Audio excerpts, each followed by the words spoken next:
Assalamualaikum warahmatullahi wabarakatuh.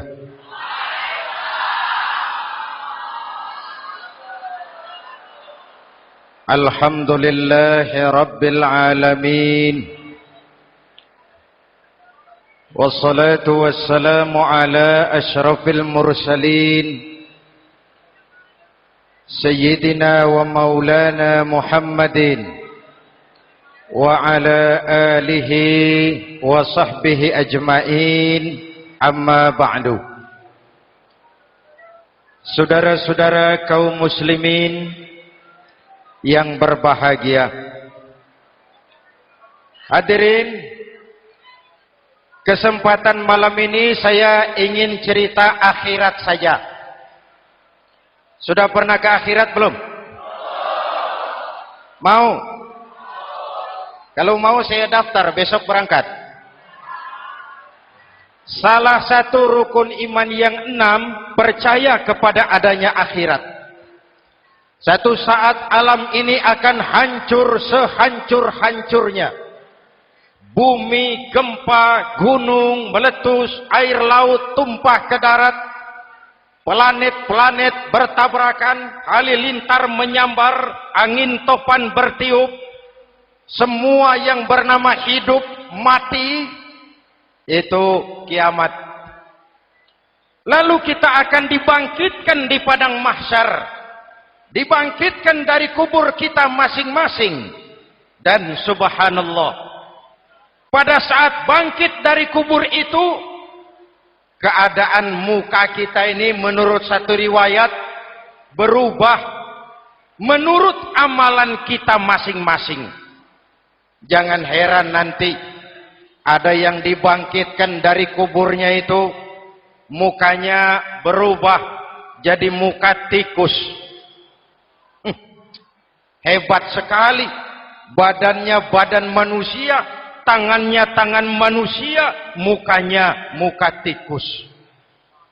Sebab apa? Sebab waktu di dunia amalannya amalan tikus. Apa amalan tikus itu? Suka menggeragoti barang yang disimpan rapi-rapi.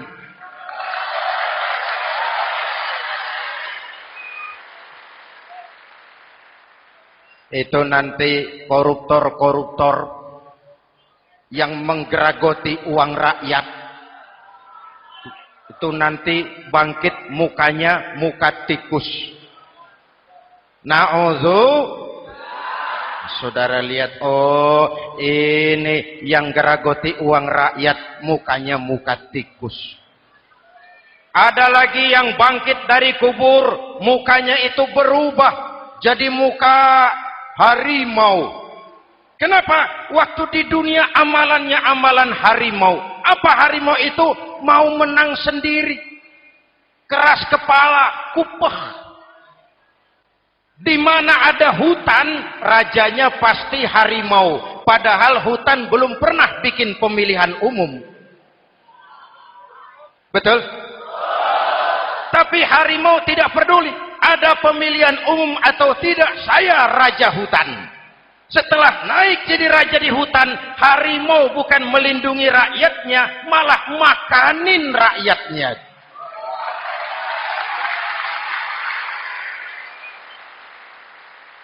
Orang-orang yang mau benar sendiri. Ada lagi yang bangkit dari kubur gagah, mukanya muka ketek. Sebab apa? Waktu di dunia amalannya amalan ketek. Apa ketek itu? Rakus, serakah, tamak. Coba, ketek itu kasih pisang, dimakan.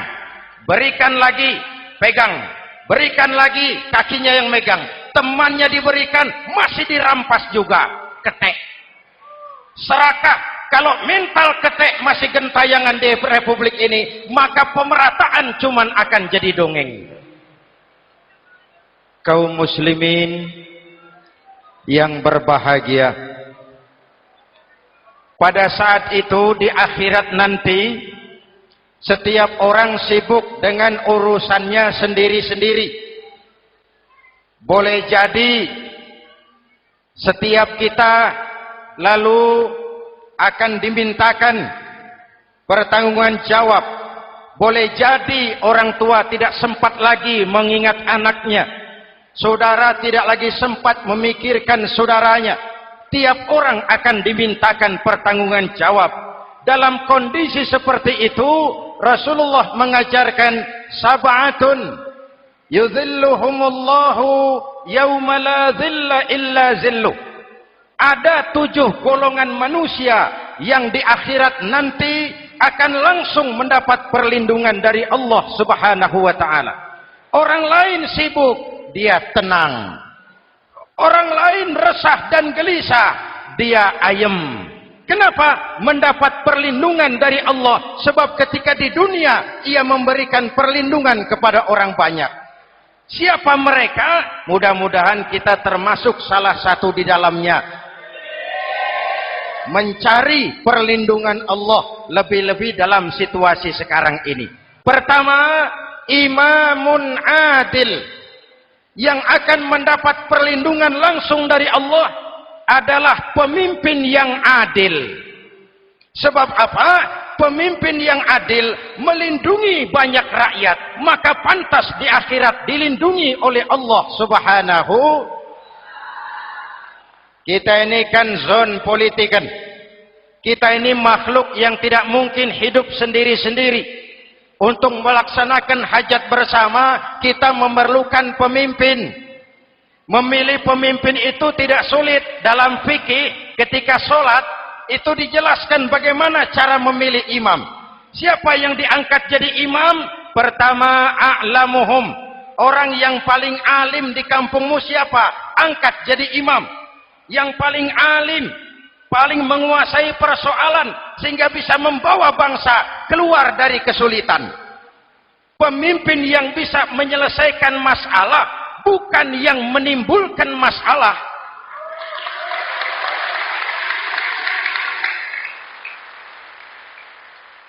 Apalagi kalau pemimpinnya jadi masalah, bagian dari masalah. Ini namanya pengurus jadi urusan. A'lamuhum. Pak, di kampung saya ada 2 orang, alimnya sama. Yang mana yang jadi imam? Afsahuhum, yang lebih fasih lidahnya, yang paling pandai menyuarakan aspirasi rakyatnya, punya sense of crisis. Yang satu alim tapi pelo. Yang satu alim tidak pelo, yang tidak pelo jadi imam. Kenapa? Tidak sah orang fasih bermakmum kepada imam pelo. Pak, ini imam pelo, makmum pelo semua. Sah. Namanya kampung pelo. Aduh Pak, ini 2 orang alimnya sama, fasihnya sama. Yang mana yang jadi imam? Aktsaruhum sinnan, yang lebih tua umurnya, senioritas baru dihitung. Lahirnya bareng Pak. Yang mana yang jadi imam? Awaluhum hijratan, yang lebih dulu tinggal di situ, yang punya semangat nasionalisme yang tinggi, yang cinta kepada bangsa dan rakyatnya. Sudah ada imam, sudah, ayo azan. Apa azan itu? Proklamasi. Salat mau dimulai. Sudah azan? Sudah. Qobliyah 2 rakaat. Qobliyah. Apa qobliyah itu? Dulu ada namanya Panitia Persiapan Kemerdekaan Indonesia. Qobliyah. Sudah qobliyah? Sudah. Luruskan shaf. Atur barisan yang lurus. Rapatkan barisan. Apa ini? Bentuk pemerintahan yang kompak, bersih, berwibawa. Jangan sesama elit saling tawuran.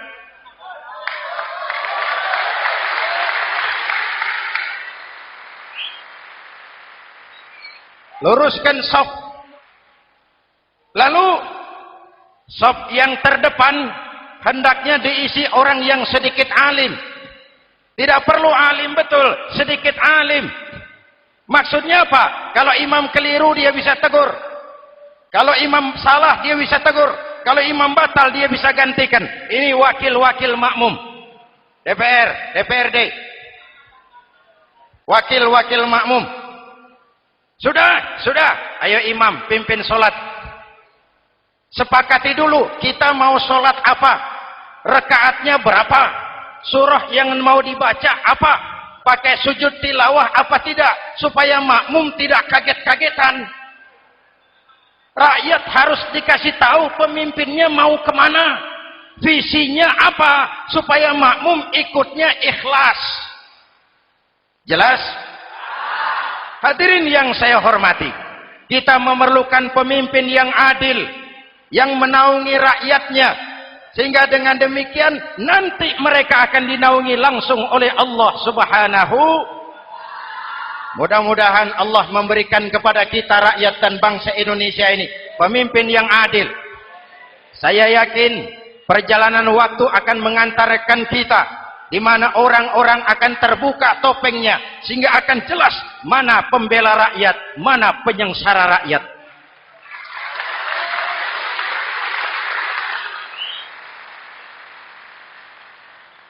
Lalu sebenarnya tiap kita ini kan pemimpin. Pak Lurah pemimpin di kelurahannya, Pak Camat pemimpin di kecamatannya, kepala suami pemimpin di rumah tangganya, anak muda pemimpin bagi dirinya, dan setiap kita akan dimintakan pertanggungan jawab tentang apa yang kita pimpin. Marilah setiap kita berusaha menjadi pemimpin yang adil. Satu. Yang kedua, syab nasya'a fi ibadatillah, anak muda yang tekun beribadah kepada Allah. Amin. Remaja adalah masa depan kita semua. Akan bagaimana Republik Indonesia, bahkan akan bagaimana Islam di Republik Indonesia 20, 30, 40 tahun yang akan datang, anak-anak kita jawabannya. Jelas? Maka menghancurkan Islam tidak usah menyegel masjid, tidak usah menutup pesantren, tidak perlu melarang pengajian, cukup dengan meracuni remaja dan pemuda Islam, menjauhkan mereka dari agama dan ulama. Kalau mereka sudah jauh dari agama dan ulama, tinggal menunggu pergantian generasi.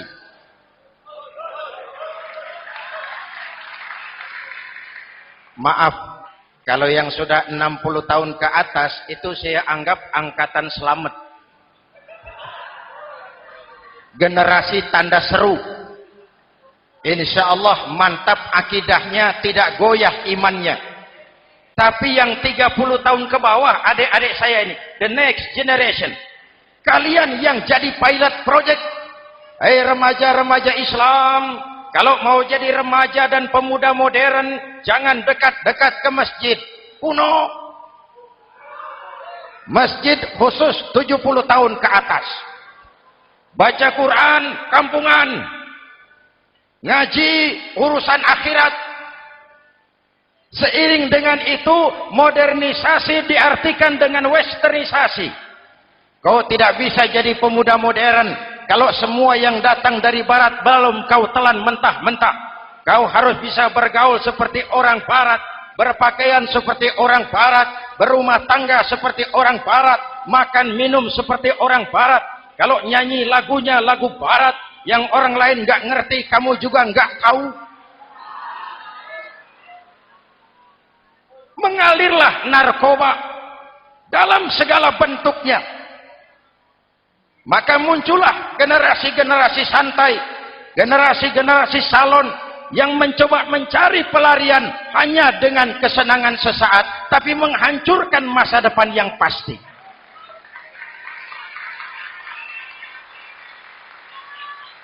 Maka mengalirlah free love, free sex, Samenleben, hidup bersama di luar nikah alias kumpul. Ya sama saja, kumpul kebo, kumpul embek itu sama. Hadirin yang saya hormati, kalau sudah hancur tinggal menunggu pergantian generasi. Oleh karena itu, adik-adik saya, para remaja, para pemuda, kalian harapan kami semua. Di pundak kalian Kami pertaruhkan hari depan bangsa dan negara ini. Hidup cuma putaran menunggu giliran. Ada saat datang, ada waktu pergi. Ada hari lahir, ada saat kembali. Ada hari dilantik, ada saat untuk menyerahkan jabatan. Hidup cuma sekadar menunggu giliran. Karena itu kepada kalian saya ingatkan satu ucapan orang bijak. Hai anak muda, berpikirlah kau di waktu pagi. Bekerjalah di waktu siang. Makanlah di waktu sore. Dan tidurlah di waktu malam. Berpikir di waktu pagi. Belajar mumpung masih muda. Bekerjalah di waktu siang. Amalkan ilmu itu setelah dewasa. Makanlah di waktu sore. Hari tua tinggal menikmati hasilnya. Tidurlah di waktu malam. Matilah dengan tenang. Kalau pagi kau tidak berpikir, nanti siang kau tidak akan bisa bekerja. Kalau siang tidak kerja, nanti sore mau makan apa? Kalau sore tidak makan, alamat malam enggak bisa tidur.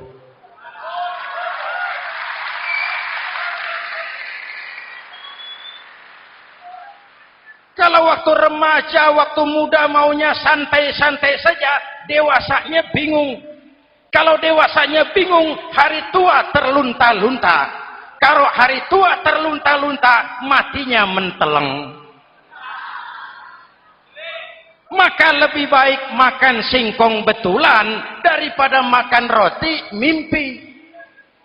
Ayo, makan singkong betulan, makan roti mimpi, lebih bagus mana?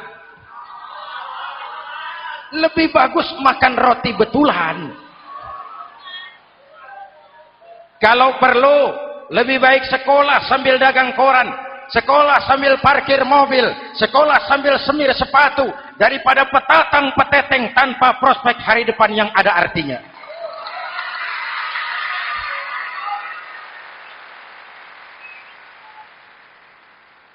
Inilah golongan kedua yang nanti akan langsung mendapat perlindungan dari Allah. Anak muda yang tekun ibadah. Kalau orang tua tekun ibadah, pantas. Orang tua rajin ibadah, tidak istimewa. Masya Allah Pak, itu orang tahajudnya hebat, wirid yasinnya mantap, puasanya luar biasa, zikirnya mantap. Umurnya berapa? 70. Wajar. Lalarwi sanjo. Sudah larut senja. Kalau 70 masih jadi preman, kapan tobatnya? Tapi kalau ada anak muda, darahnya masih mengalir dengan panas, keinginannya masih sejuta khayal, dia bisa salurkan di jalan Allah, itu amat disukai Allah, dan itu akan mendapat perlindungan langsung dari Allah Subhanahu. Hadirin kaum muslimin di seluruh tanah air yang saya cintai. Sekarang kita sampai kepada golongan ketiga. Yang nanti dinaungi Allah itu siapa? Rajulun qalbuhu mu'allakun bil masajid. Seseorang yang hatinya selalu terpaut kepada masjid. Masjid memang tempat melaksanakan sholat, tapi lebih dari itu dia adalah pusat kegiatan umat. Umat Islam dengan masjid seperti ikan dengan air, tidak boleh berpisah. Sehingga ada hadis qudsi mengajarkan, inna buyuti fil ardil masajid wa inna zuwari fiha ummaruha. Rumahku di permukaan bumi adalah masjid. Orang-orang yang memakmurkan masjid adalah tamuku. Dari masjidlah terpancar semangat silaturahmi, dan itu yang sangat kita perlukan sekarang. Di tengah-tengah kerentanan kita sebagai bangsa, masjid harus jadi lem perekat. Di sini siapapun yang datang mengucapkan assalamualaikum, betul? Menebarkan salam, menebarkan rasa damai, bersalaman. Kata Nabi, ma min muslimaini yaltaqiyani fayatasafahani illa ghafarallahu dzunubahuma. Apabila dua orang Islam bertemu lalu bersalam-salaman, Allah akan menghapuskan dosa yang terjadi di antara kedua orang itu. Bangsa kita sedang rentan perpecahan. Benih-benih disintegrasi bertebaran di mana-mana. Maka mari kita kembali ke masjid untuk menyusun semangat kebersamaan, meluruskan saf, merapatkan barisan, dan menerjemahkannya di luar masjid. Ini ada kaitannya dengan faktor yang keempat, yang langsung dilindungi Allah. Siapa mereka? Rajulani tahabba fillahi ijtama'a alaihi wa tafarraqa alaihi.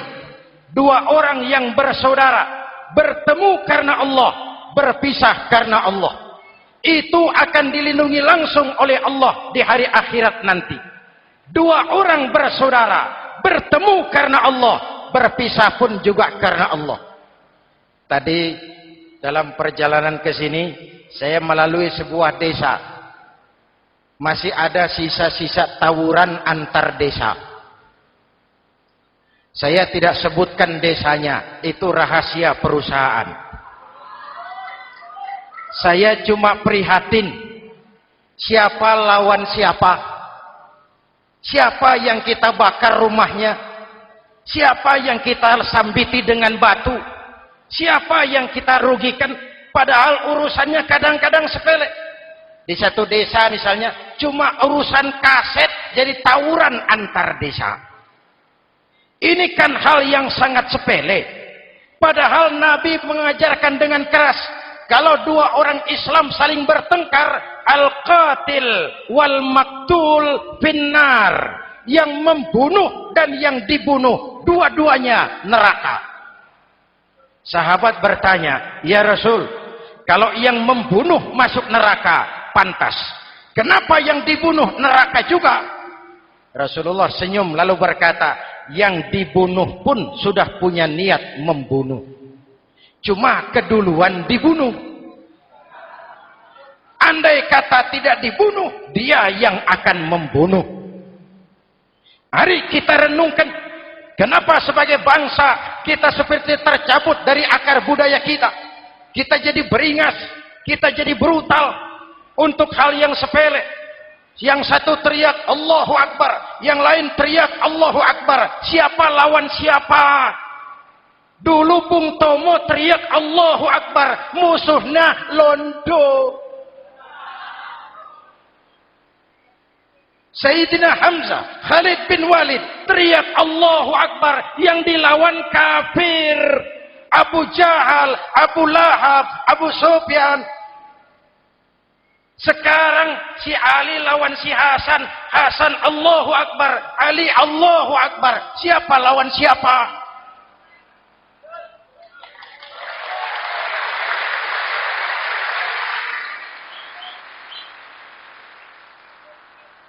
Kenapa kita jadi begitu mudah menggunakan nama Tuhan untuk melampiaskan ambisi pribadi? Kenapa Allahu Akbar yang begitu sakral kita lepas cuma untuk pelampiasan sebuah dendam? Dua orang yang bersaudara bertemu karena Allah, berpisah karena Allah. Itu ukurannya. Kau di jalan Allah, kau saudaraku. Keluar dari jalan Allah, selesai persaudaraan sampai di sini.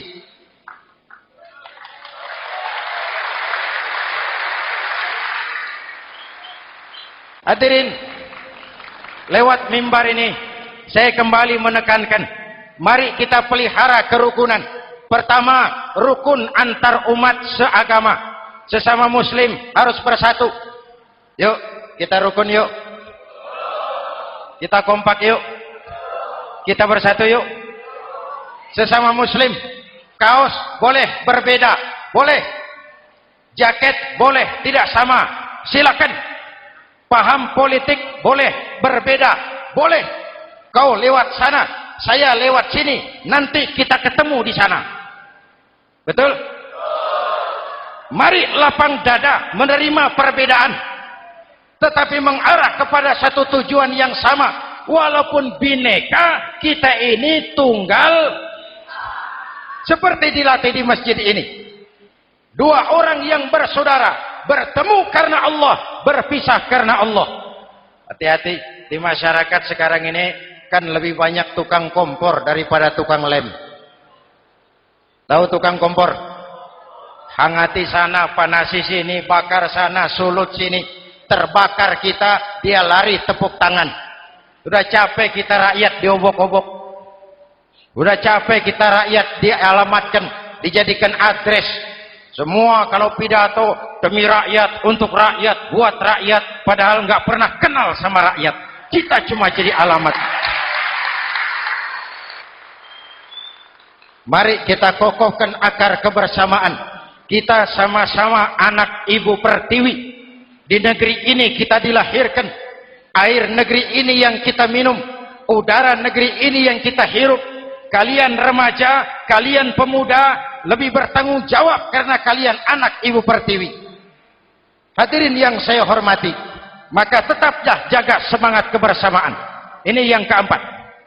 Yang kelima, rajulun zakarallaha khalian fafadat ainahu.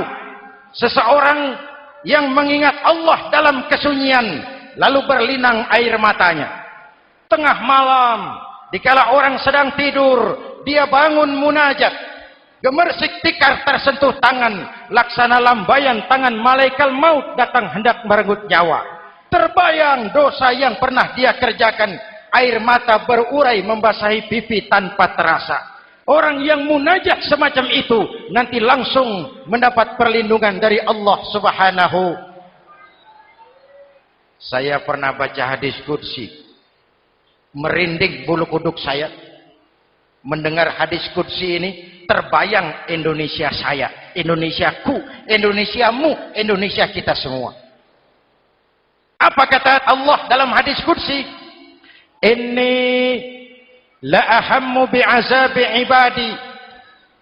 Kadang-kadang aku muak melihat tingkah laku manusia. Aku kepengen turunkan azab. Kalau azab turun di bumi, kita sudah merasakan banjir di mana-mana. Manado banjir, Sumatera Barat banjir, Jambi banjir, Bengkulu, tanah longsor di Purworejo, Cilacap banjir, Sukabumi gempa, Pandeglang gempa, ekonomi terpuruk, antar kampung tawuran, antar elit di atas tawuran.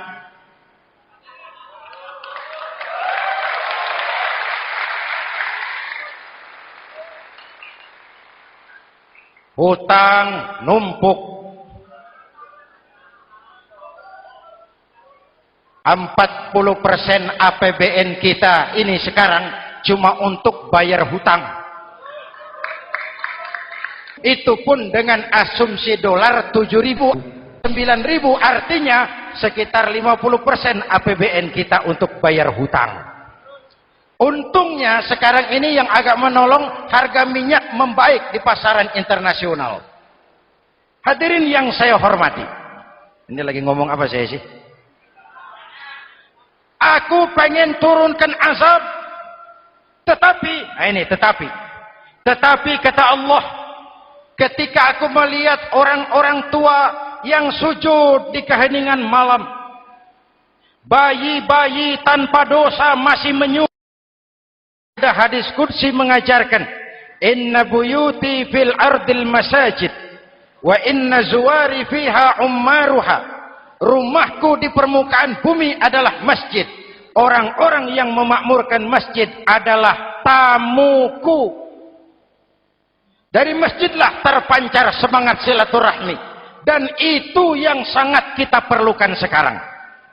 Di tengah-tengah kerentanan kita sebagai bangsa, masjid harus jadi lem perekat. Di sini siapapun yang datang mengucapkan assalamualaikum. Betul? Menebarkan salam, menebarkan rasa damai, bersalaman. Kata Nabi, ma min muslimaini yaltaqiyani fayatasafahani illa ghafarallahu dzunubahuma. Apabila dua orang Islam bertemu lalu bersalam-salaman, Allah akan menghapuskan dosa yang terjadi di antara kedua orang itu. Bangsa kita sedang rentan perpecahan. Benih-benih disintegrasi bertebaran di mana-mana. Maka mari kita kembali ke masjid untuk menyusun semangat kebersamaan, meluruskan saf, merapatkan barisan, dan menerjemahkannya di luar masjid. Ini ada kaitannya dengan faktor yang keempat, yang langsung dilindungi Allah. Siapa mereka? Rajulani tahabba fillahi ijtama'a alaihi wa tafarraqa alaihi. Dua orang yang bersaudara, bertemu karena Allah, berpisah karena Allah. Itu akan dilindungi langsung oleh Allah di hari akhirat nanti. Dua orang bersaudara, bertemu karena Allah, berpisah pun juga karena Allah. Tadi dalam perjalanan ke sini, saya melalui sebuah desa. Masih ada sisa-sisa tawuran antar desa. Saya tidak sebutkan desanya, itu rahasia perusahaan. Saya cuma prihatin, siapa lawan siapa? Siapa yang kita bakar rumahnya? Siapa yang kita sambiti dengan batu? Siapa yang kita rugikan? Padahal urusannya kadang-kadang sepele. Di satu desa misalnya, cuma urusan kaset jadi tawuran antar desa. Ini kan hal yang sangat sepele. Padahal Nabi mengajarkan dengan keras, kalau dua orang Islam saling bertengkar, al-qatil wal maktul finnar. Yang membunuh dan yang dibunuh, dua-duanya neraka. Sahabat bertanya, ya Rasul, kalau yang membunuh masuk neraka, pantas. Kenapa yang dibunuh neraka juga? Rasulullah senyum lalu berkata, yang dibunuh pun sudah punya niat membunuh. Cuma keduluan dibunuh. Andai kata tidak dibunuh, dia yang akan membunuh. Mari kita renungkan, kenapa sebagai bangsa kita seperti tercabut dari akar budaya kita. Kita jadi beringas, kita jadi brutal untuk hal yang sepele. Yang satu teriak Allahu Akbar, yang lain teriak Allahu Akbar. Siapa lawan siapa? Dulu Bung Tomo teriak Allahu Akbar, musuhnya londo.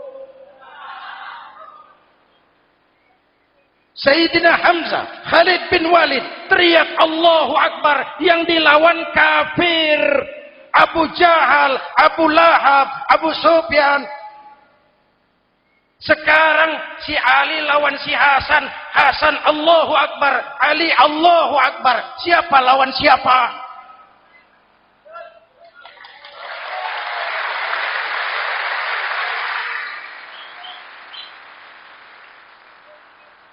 Kenapa kita jadi begitu mudah menggunakan nama Tuhan untuk melampiaskan ambisi pribadi?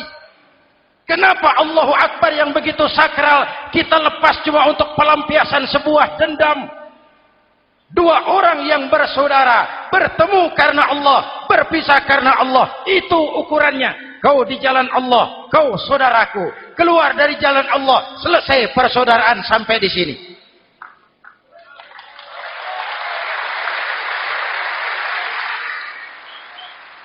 Hadirin, lewat mimbar ini saya kembali menekankan, mari kita pelihara kerukunan. Pertama, rukun antar umat seagama. Sesama muslim harus bersatu. Yuk, kita rukun yuk. Kita kompak yuk. Kita bersatu yuk. Sesama muslim, kaos boleh berbeda, boleh. Jaket boleh tidak sama, silakan. Paham politik boleh berbeda, boleh. Kau lewat sana, saya lewat sini, nanti kita ketemu di sana. Betul? Mari lapang dada menerima perbedaan, tetapi mengarah kepada satu tujuan yang sama. Walaupun bineka, kita ini tunggal. Seperti dilatih di masjid ini. Dua orang yang bersaudara, bertemu karena Allah, berpisah karena Allah. Hati-hati, di masyarakat sekarang ini kan lebih banyak tukang kompor daripada tukang lem. Tahu tukang kompor? Hangati sana, panasi sini, bakar sana, sulut sini. Terbakar kita, dia lari tepuk tangan. Sudah capek kita rakyat diobok-obok. Sudah capek kita rakyat dialamatkan, dijadikan address. Semua kalau pidato demi rakyat, untuk rakyat, buat rakyat, padahal nggak pernah kenal sama rakyat. Kita cuma jadi alamat. Mari kita kokohkan akar kebersamaan. Kita sama-sama anak Ibu Pertiwi. Di negeri ini kita dilahirkan. Air negeri ini yang kita minum. Udara negeri ini yang kita hirup. Kalian remaja, kalian pemuda, lebih bertanggung jawab karena kalian anak Ibu Pertiwi. Hadirin yang saya hormati, maka tetaplah jaga semangat kebersamaan. Ini yang keempat. Yang kelima, rajulun zakarallaha khalian fafadat ainahu. Seseorang yang mengingat Allah dalam kesunyian lalu berlinang air matanya. Tengah malam, dikala orang sedang tidur, dia bangun munajat. Gemersik tikar tersentuh tangan, laksana lambaian tangan malaikat maut datang hendak merenggut nyawa. Terbayang dosa yang pernah dia kerjakan, air mata berurai membasahi pipi tanpa terasa. Orang yang munajat semacam itu nanti langsung mendapat perlindungan dari Allah Subhanahu. Saya pernah baca hadis qudsi, merinding bulu kuduk saya mendengar hadis qudsi ini. Terbayang Indonesia saya, Indonesiaku, Indonesiamu, Indonesia kita semua. Apa kata Allah dalam hadis qudsi? Inni la ahammu bi'azabi ibadi. Kadang-kadang aku muak melihat tingkah laku manusia. Aku kepengen turunkan azab. Kalau azab turun di bumi, kita sudah merasakan banjir di mana-mana. Manado banjir, Sumatera Barat banjir, Jambi banjir, Bengkulu, tanah longsor di Purworejo, Cilacap banjir, Sukabumi gempa, Pandeglang gempa, ekonomi terpuruk, antar kampung tawuran, antar elit di atas tawuran.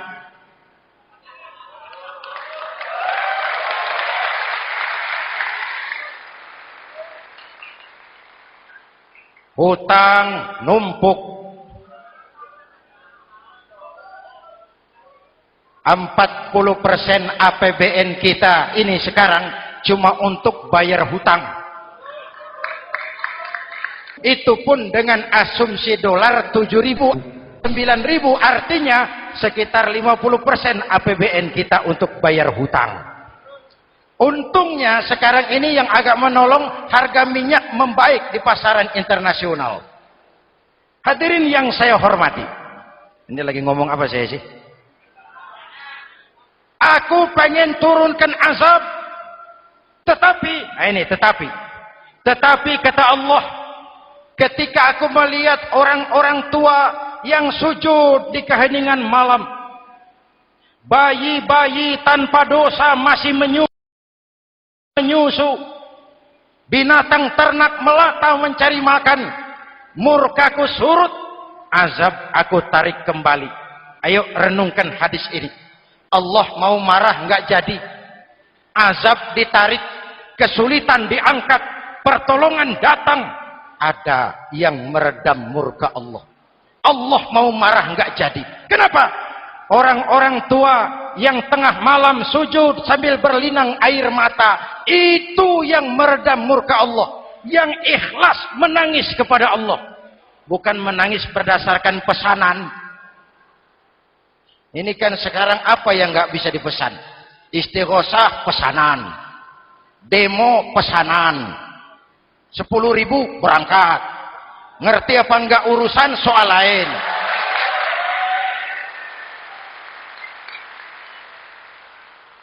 Jadi bukan demonstran, pekerja demo. Orang tua yang ikhlas nangis kepada Allah di keheningan malam, kita hutang jasa kepada orang-orang tua yang ikhlas seperti itu. Itu yang menjaga keselamatan bangsa. Allah mau murka enggak jadi sepanjang masih banyak orang-orang tua yang sujud di tengah malam. Amin. Yang kedua, bayi tanpa dosa masih menyusu. Tanpa dosa. Binatang melata mencari makan. Sekarang bagaimana kesulitan, enggak mau panjang.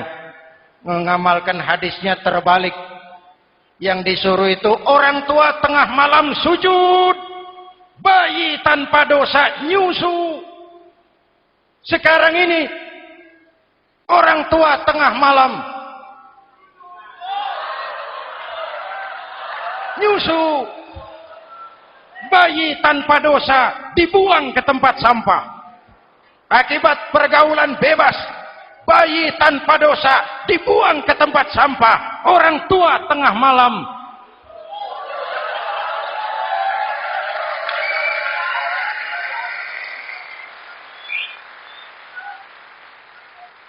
hadirin. Yang keenam, rajulun da'athum ra'atun zatu mansibin wa jamalin ila nafsiha faqala inni akhafu Allah rabbal alamin. Orang yang bermoral dibujuk rayu oleh perempuan cantik, lalu dia berkata, maaf, saya takut kepada Allah. Orang bermoral yang merasakan kehadiran Allah dekat dalam hidup. Umpama waktu puasa, saudara sholat zuhur. Sebelum sholat, saudara berwudu. Ketika berkemur, saudara korupsi. Sedikit airnya saudara minum. Jangankan polisi, teman wudu sebelah pun tidak tahu kalau waktu berkemur saudara korupsi. Kenapa kita tidak mau melakukan? Ada rasa malu kepada Allah. Ini yang perlu kita tumbuh kembangkan. Rasa malu kepada Allah subhanahu wa ta'ala. Yang ketujuh, rajulun tasaddaqa bisadaqatin fa'akhfaha. Orang yang bersedekah lalu disembunyikan sehingga tangan kiri tidak tahu apa yang diberikan oleh tangan kanan. Orang yang punya kepedulian tinggi tetapi ikhlas menolong yatim, membantu sesama dalam rangka menegakkan masyarakat yang adil dan makmur. Mari kita mohon kepada Allah, semoga kita semua senantiasa dalam perlindungannya di dunia ini dan lebih-lebih di akhirat nanti. Al-Fatihah. A'udzubillahi minasyaitonir Siratal ladzina an'amta 'alaihim ghairil maghdubi 'alaihim waladdallin. Amin. Bismillahirrahmanirrahim. Alhamdulillahi rabbil alamin. Allahumma salli ala Muhammad wa ala alihi wa sahbihi ajma'in. Rabbana taqabbal minna salatana wa siyamana wa qiyamana wa takhashu'ana wa ta'abbudana wa tammim taqsirana ya arhamar rahimin. Allahumma ja'alna minas su'ada'il maqbulin wa la taj'alna minal ashqiya'il mardudin. Rabbana zalamna anfusana wa illam taghfir lana wa tarhamna lanakunanna minal khasirin. Afdalu ma qultuhu ana wan nabiyuna min qabli la ilaha illallah.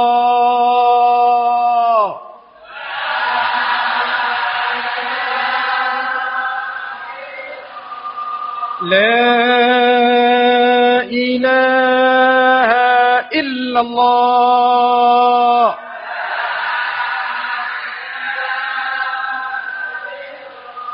Muhammadur Rasulullah.